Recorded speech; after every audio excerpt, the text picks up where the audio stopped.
Sigamos, Ezequiel. Ahí estamos, buscamos, nos vamos al TEP. Bueno, vamos a recuperar algunos de los conceptos que vimos, pero vamos a tratar de entender la lógica del extraperitoneal.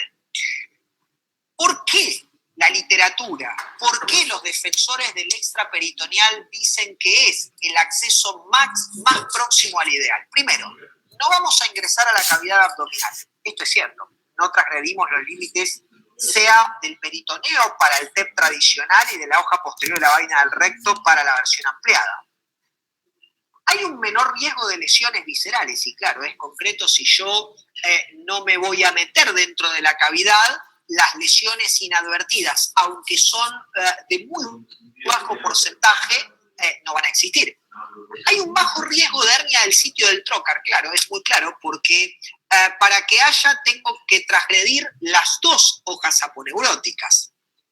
Hay una discusión actual, algunos colegas, especialmente en la escuela mexicana, han utilizado la anestesia regional. El doctor Jorge Daes ha mostrado su experiencia y el doctor Andrés Hansen hace muy pocos días me compartía unas imágenes haciendo extraperitoneal ampliado con anestesia locorregional. Yo todavía resumo, junto dos casos en pacientes que tenían recidiva por vía anterior, que teníamos que ir por vía laparoscópica y no podían hacer anestesia general, por lo tanto no podía hacer TAP, hicimos accesos extraperitoneales de visión ampliada y tuve muy buenos resultados, pacientes por encima de los 85 años y con mucha comorbilidad.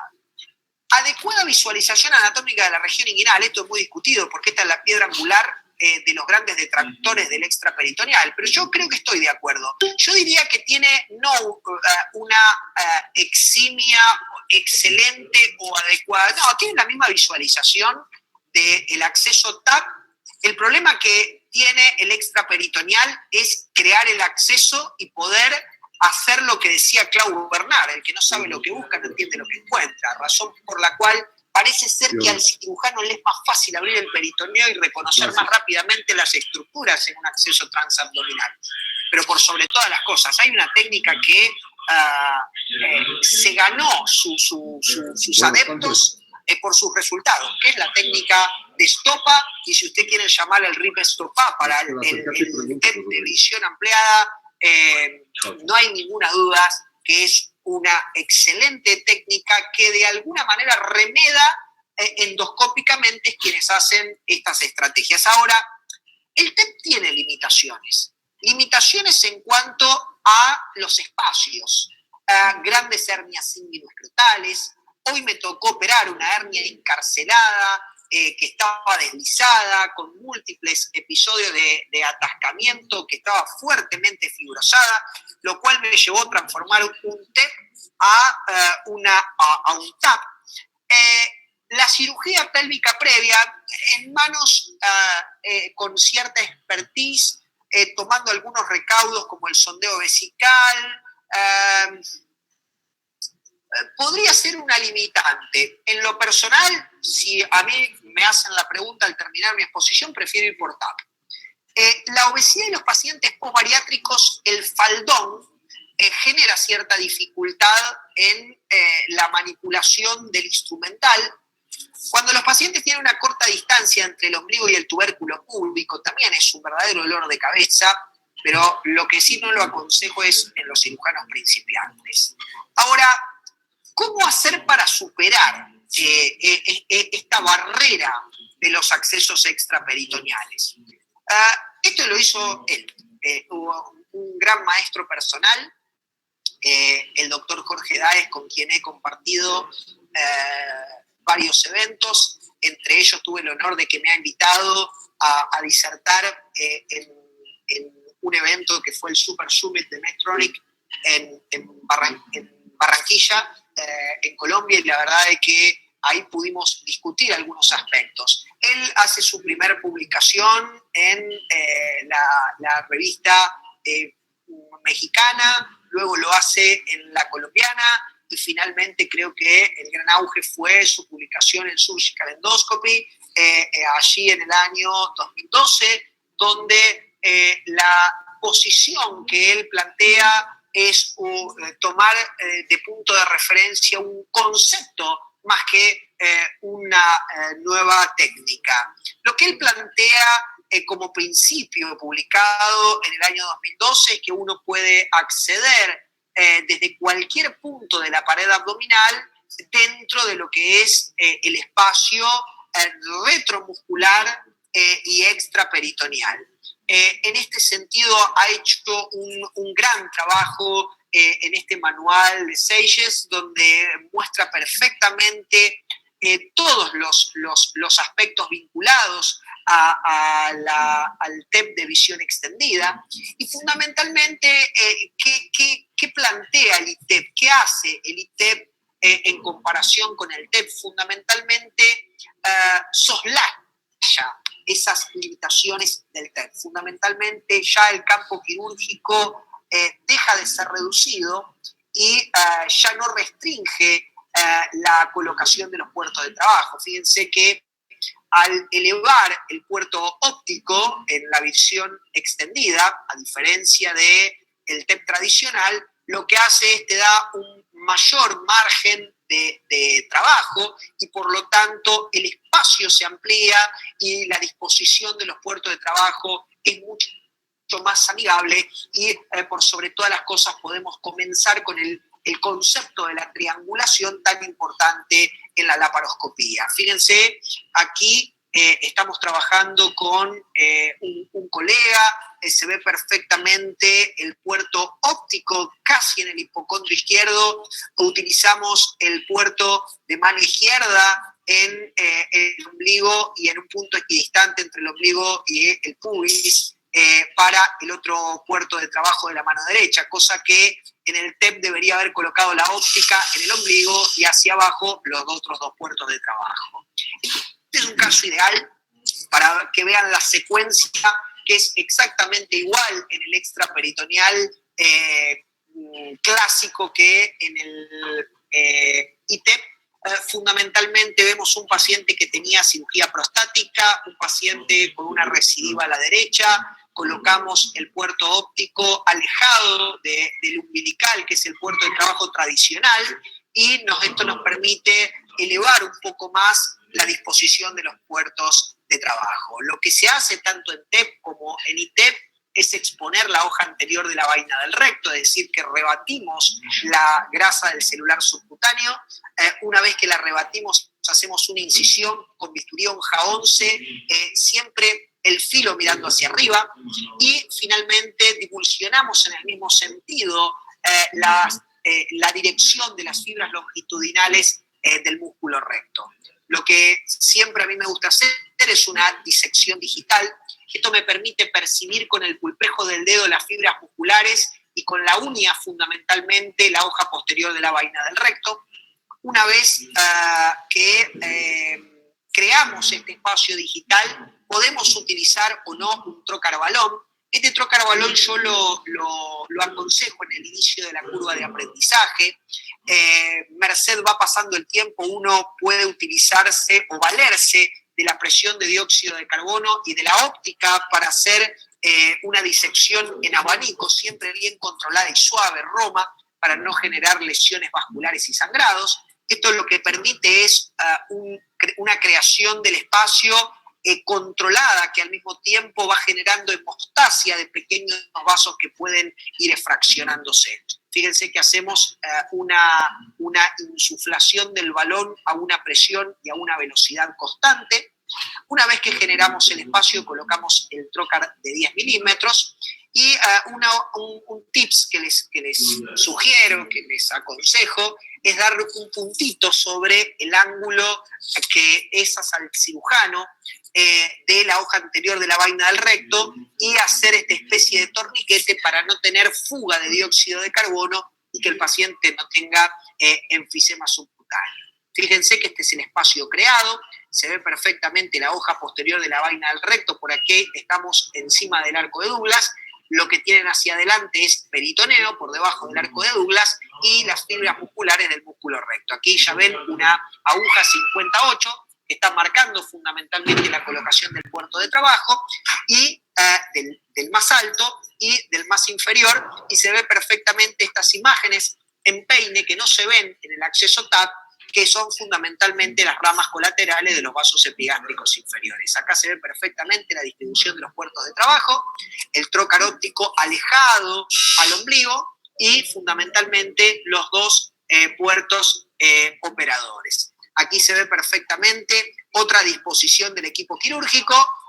Fíjense que acá tenemos la misma complexión física, razón por la cual los dos podemos estar posicionados en el mismo lado del paciente, siempre contralateral a la hernia, y de acuerdo a lo que propone el doctor Jorge Dáez, estar mirando todos hacia el monitor de la torre de videolaparoscopía, lo cual hace la cirugía mucho más ergonómica. Esto es lo que finalmente vemos, exactamente igual que en el acceso TAP, los vasos epigástricos inferiores, el complejo pubis-Cooper, en este caso es una mujer donde vamos a ver fundamentalmente al ligamento redondo, un pequeño defecto de tipo indirecto. Aquí se ve un pequeño video donde se ve perfectamente el complejo pubis-Cooper, el espacio de Retzius. Buscamos las hernias obturatrices en forma sistemática.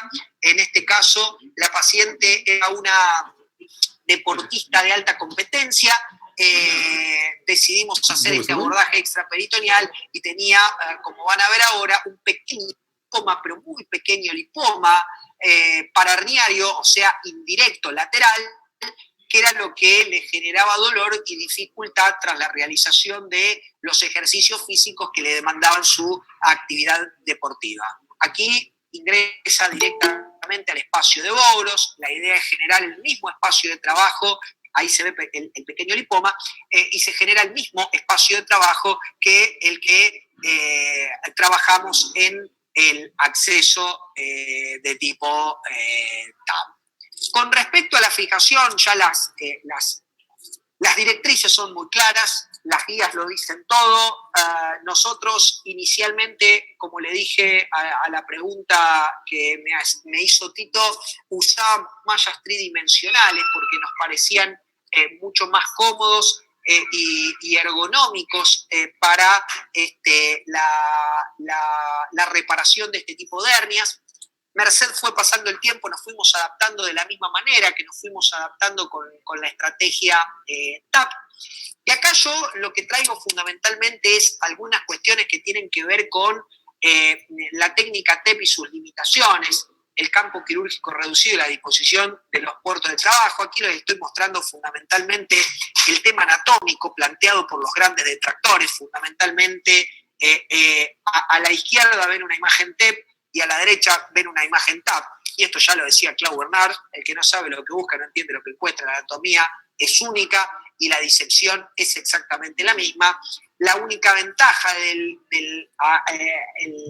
TEP ampliado fundamentalmente es tener un campo de trabajo mucho más amplio y fundamentalmente la posibilidad de poder trabajar más ergonómicamente con los puertos de disección. Fundamentalmente nosotros hemos publicado este trabajo que recomiendo su lectura. Es un trabajo de revisión de maniobras, claves y trucos en acceso ITEP, que es totalmente utilizable al acceso TEP. Y fundamentalmente, para terminar, ya que hablamos de TEP, TAP y de ITEP, hicimos una modificación al gráfico inicialmente descrito por Edward Felix, que no fue publicado en ningún lado, solamente lo compartió en International Hernia Collaboration.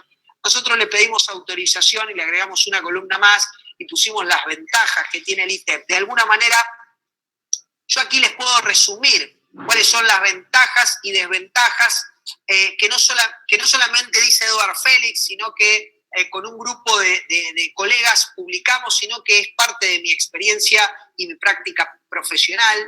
Yo creo que la técnica TAP es la que tengo que recomendar para el inicio de la curva de aprendizaje, porque tiene muchas ventajas, además de ser muy útil para los cuadros agudos como diagnóstico y la recurrencia lab. Yo no la recomiendo en el inicio de la curva de aprendizaje el TEP tradicional.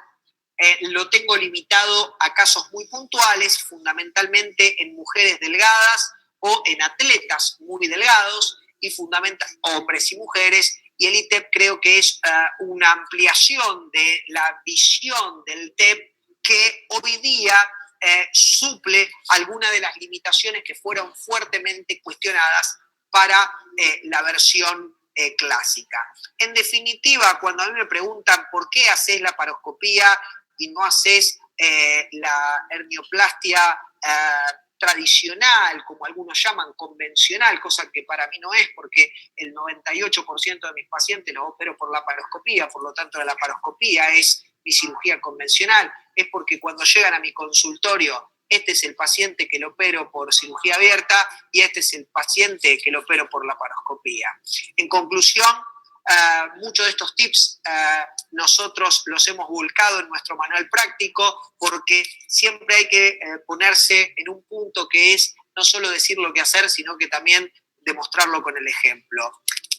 Solo a título de aporte para quienes estén interesados, en julio se da inicio este curso universitario de posgrado de actualización en cirugía de pared abdominal, que formó parte de mi proyecto de concurso de cátedra y que ya está disponible. Técnicamente desapercibido una hernia contralateral. Ya los he visto aquí. Nos corremos una semana. Te explico por qué. Te explico por qué. Porque asociados a defectos de la línea media. ¿Cómo nos podemos...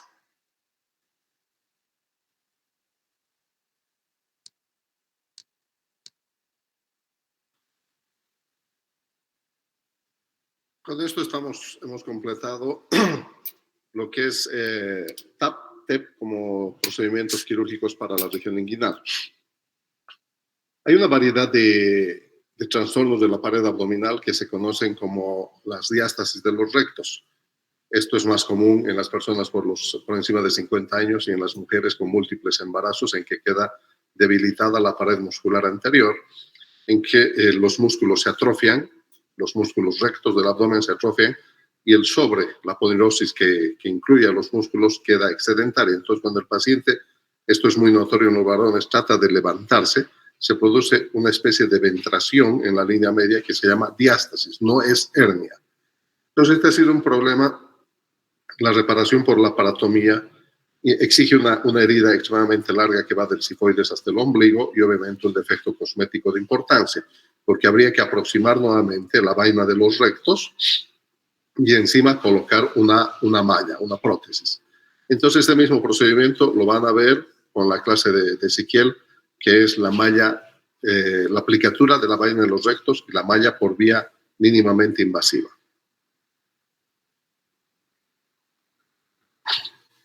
Organizar y yo mañana, sí, el lunes en realidad podría decirte más o menos una fecha tentativa. ¿Puede ser? Fantástico. No se diga más.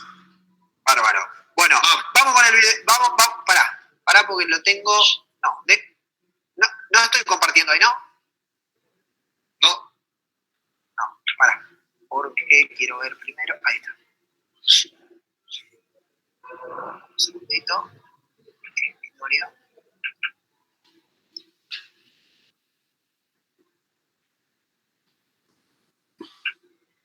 Ahora sí.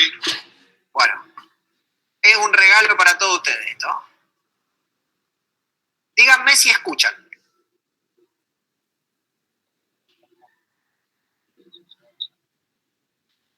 Está muy bajo el audio. ¿Lo escuchan muy bajo? Sí.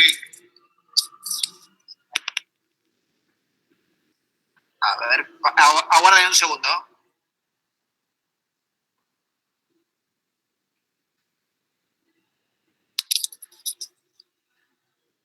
A ver. A ver.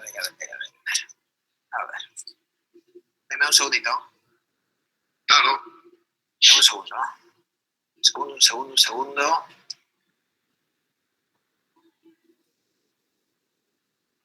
Tati, está en mi teléfono, por favor. Fíjense. A ver si se escucha mejor ahí. Tratamiento endoscópico de diástasis de músculos rectos asociados a defectos de la línea. Perfecto. Soy el doctor Ezequiel Parmesano, cirujano general. Me desempeño como barrio y como cirujano general en el Hospital Español de la misma ciudad. Cada día son más los pacientes que nos consultan por diástasis de rectos asociados a defectos de la línea media. Con la finalidad de lograr un consenso en cuanto a su nomenclatura, se las ha clasificado de acuerdo a su localización y su tamaño. En el año 2019, el doctor Hugo Marino responde a la pregunta ¿por qué el cirujano de pared abdominal debería operar la diástasis de rectos? Esto lo hace con sólidos fundamentos fisiológicos. Los ecos a esa respuesta no se hicieron esperar, y en este trabajo multicéntrico se demostró una mejoría del dolor lumbar y la incontinencia de orina de esfuerzo, lo que ratifica la aplicación de un tratamiento independientemente de una cuestión cosmética. La cirugía comienza posicionando al paciente en decúbito dorsal con piernas abiertas. El cirujano se coloca entre piernas del paciente, mientras que su ayudante puede ubicarse a la izquierda o a la derecha, todos enfrentados al monitor de la torre de videolaparoscopía.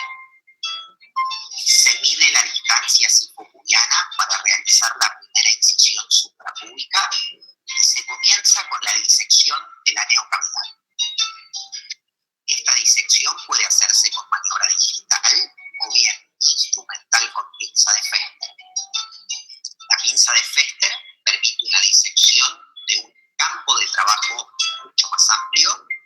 Iniciamos por la fosa ilíaca izquierda con maniobras en abanico desde la línea media hacia la espina ilíaca anterosuperior y replicamos las mismas maniobras del lado contralateral.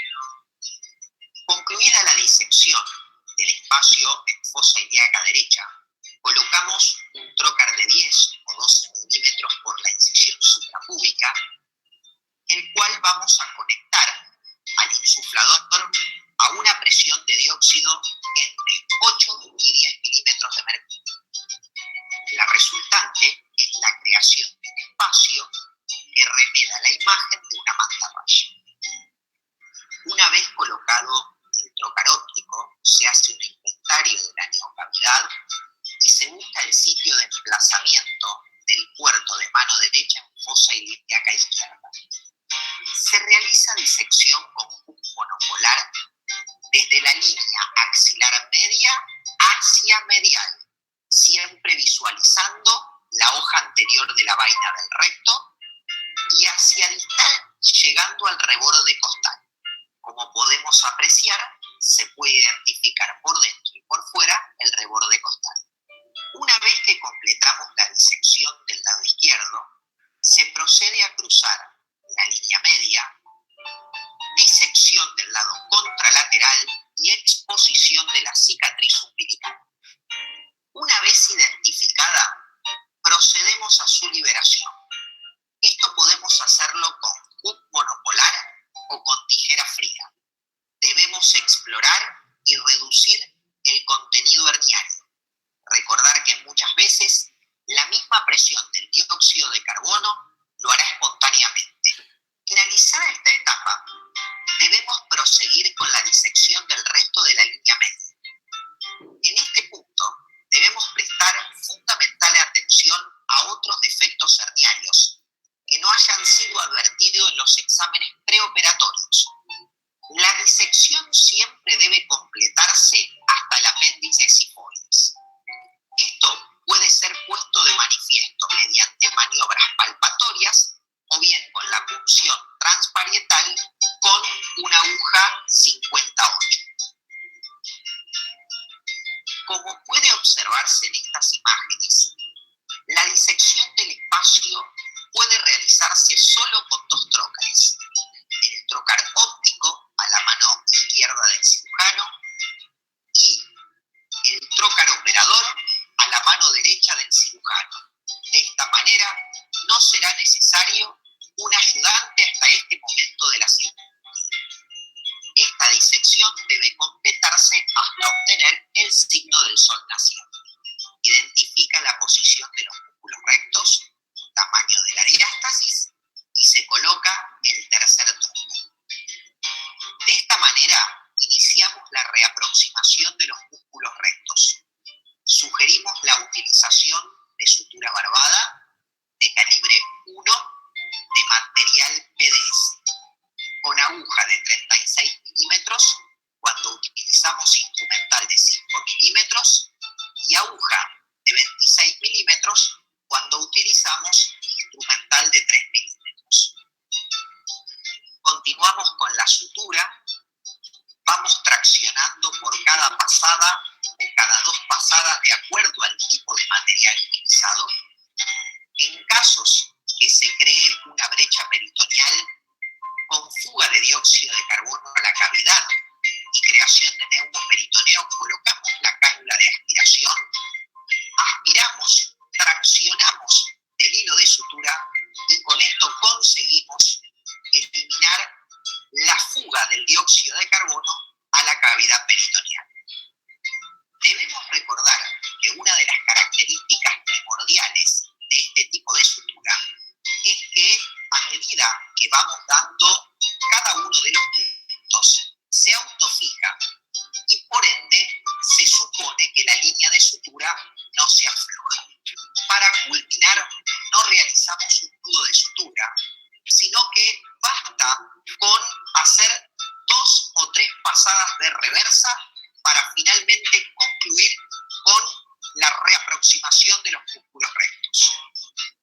En otras oportunidades, cuando la sutura hacia el pubis se hace más compleja o se dificulta, lo que debemos hacer es una sutura extracorpórea, es decir, que vamos a valernos del instrumental de cirugía abierta para concluir con la sutura y la reaproximación de los músculos rectos. Una vez finalizada la sutura, se procede al lavado y aspirado de la cavidad con el único propósito de eliminar coágulos y restos de detritos celulares. Procedemos a la medición extracorpórea de la malla que vamos a utilizar. Generalmente utilizamos una prótesis macroporo de mediana o baja densidad de 15 por 22 centímetros. A la misma vamos a fijarla de un modo no invasivo, utilizando un adhesivo. En este caso colocamos un Avocat número 14, a través del cual le introducimos un catéter PC50 o K35 y a través del cual vamos a instilar el adhesivo que terminará por fijar la prótesis. Si bien existen otras formas de fijación, como puntos de sutura o tachuelas, esta es la forma que nosotros sugerimos. Una vez completada la adecuada fijación de la malla, se procede a la reinserción umbilical. Esta podemos realizarla mediante un punto intracorpóreo o extracorpóreo. Esta última opción no la recomendamos por riesgo de encefalitis, como así también de una posible contaminación de la prótesis. Una vez finalizada la cirugía, vamos a colocar 1 o 2 drenajes que se colocarán por los puertos operadores de 5 milímetros y serán retirados entre el día 7 y 10 postquirúrgico.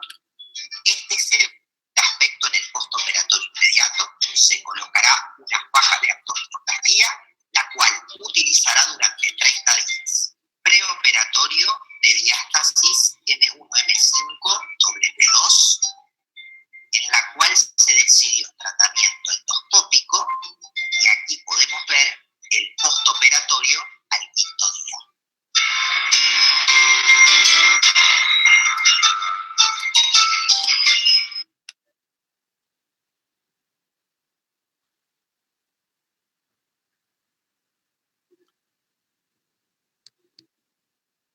Bien, entonces con esto está concluido los contenidos de hernia inguinal, TAP, TEP y además diástasis de los rectos. Algunos detalles importantes a complementar. El material de sutura que utiliza Ezequiel para el cierre de la aproximación de la vaina de los rectos es una sutura especial, o sea, no ni tan especial, tiene por lo menos una década, que es la sutura barbada, ¿no? si se han fijado, tiene una especie de arpones que una vez que atraviesan no le permite el retorno, y esto se produce en todo el largo y el eje de este material, que es reabsorbible tipo polideoxanona, que es el PDS, y lo otro es que tiene que ser un hilo de calibre grueso del 0 o un 0 para poder resistir junto con la aguja la aproximación de la vaina de los rectos. El otro detalle es que normalmente yo fijo la malla. Las mallas las hay macro o microporosas, o sea, va a depender de la calidad del tejido, es como la seda china y la seda boliviana, ¿verdad? Entonces, ahí ustedes tienen la malla microporosa, habitualmente es de material más grueso y los orificios del tejido son más amplios, y la microporosa es la que normalmente utilizamos en TAP. ¿Para qué? Para que los fijadores de las grapas endoscópicas, los que me han visto operar en la semana anterior, de la grapadora, los corchetes estos del Reliatac o del Absorbatac, no se pasan a través de los defectos de una malla macroporosa. Normalmente yo fijo con Absorbatac, que son estos tackers reabsorbibles de PDS igual, y en este caso ustedes han visto otra opción, que es el pegamento, que es el cianoacrilato, es la sustancia que utilizan los odontólogos también para fijar los dientes o las prótesis. Por otro lado, la reinserción y desinserción de la cicatriz umbilical es importante, porque un 20% de los casos van a haber hernias umbilicales pequeñas, y esos defectos ya han quedado cerrados con la aplicatura de la vaina de los rectos, ¿verdad? Y la reinserción ideal es hacerla con material no absorbible. En general, ahí vimos hacerlo con utilización de tibón, que es una seda trenzada. Yo os recomiendo, yo lo hago normalmente con Prolen, material no reabsorbible, un 2 o 3 ceros, que es de fácil manipular y fácil introducción, también por el tamaño. La disección normalmente se la puede hacer con monopolar, ustedes han visto, no es hook, sino es paleta, entonces tiene una superficie más grande, y normalmente estamos trabajando en la liberación de todo este plano. Es totalmente suprafacial, por encima de la vaina de los rectos, no estamos entrando ni en el preperitoneal y menos en el intraabdominal. Esto se hace con monopolar y habitualmente con la paleta.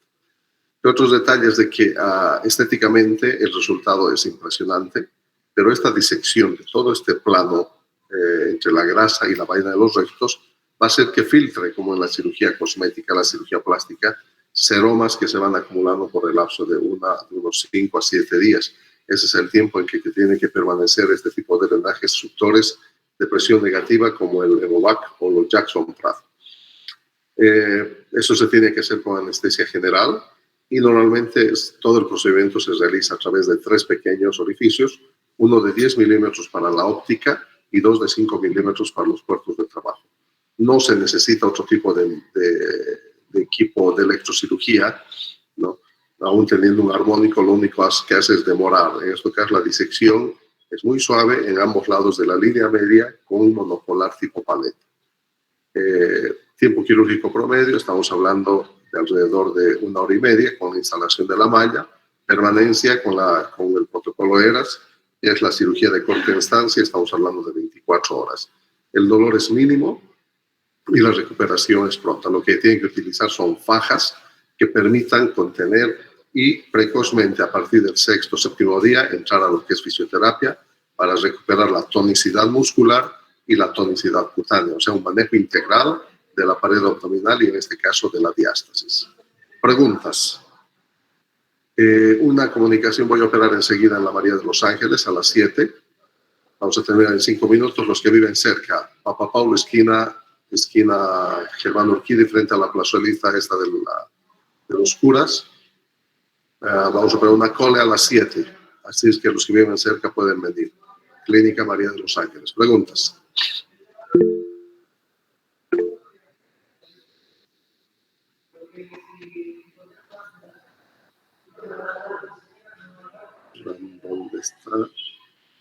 ¿Dónde está? Hay una pregunta, dice, ¿ese tipo de pegamento que utilizó para fijar la malla se reabsorbe? ¿No habría la posibilidad de que se formen granulomas? No. Dentro de los cuerpos extraños, llamémosle líquidos o sólidos, los elementos mejor tolerados por el organismo son los productos de silicona, por eso que las prótesis de silicona son muy bien toleradas. Las prótesis cardíacas tienen componentes de titanio y silicona. Las mallas son de polipropileno, la mayor parte de las mallas, o sea, es un material muy bien tolerado. Y también el cianoacrilato, que se utiliza en espacios muy reducidos dentales, es un excelente pegamento que es bastante bien tolerado y lo que coloca son pequeñas gotitas, como han podido ver. El riesgo de esto es que se quede el pegamento en el trayecto y después se tranque como se tranca la gotita. Es prácticamente la gotita.